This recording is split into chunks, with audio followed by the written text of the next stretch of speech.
V rodinnom dome v Jasove na východe Slovenska dnes našli brutálne dobodanú 71-ročnú dôchodkyňu. Ženu pritom objavila spoločne s manželom jej vlastná dcéra. Otrasenú a v šoku ju ošetrili záchranári.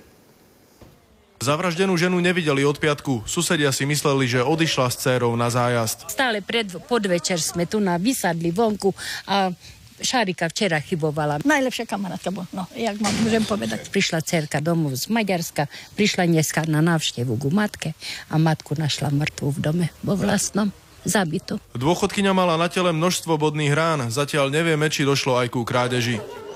Polícia kontrolovala ľudí z miestnej rómskej osady. Na domové prehliadky však nemali súdny príkaz. Teraz je ťažké povedať v tomto štádiu, že kto to mohol urobiť. Či to boli miestni nejakí občania, alebo to boli cudzí. Polícia v tejto chvíli ešte podozrivého ani páchateľa nemá. Niekoľko ľudí z osady predviedli na výsluch, pretože nemali doklady. Ostatných vyzvali, aby spolupracovali. Prišli sme tu pretože práve medzi nimi je dosť práve takých, ktorí boli v minulosti súdne trestaní. Jasovčania sú šokovaní. Na nič podobné si nepamätajú. S rómskou komunitou v obci vychádzali dobre. To isté tvrdia aj Rómovia. To ešte také som na okolí tu nezažil som. Hej, kradnúť chodia, hovorím. Viacej starších ľudí zvykli pôjsť okradnúť. Mám 72 roky a v živote som to nepočul.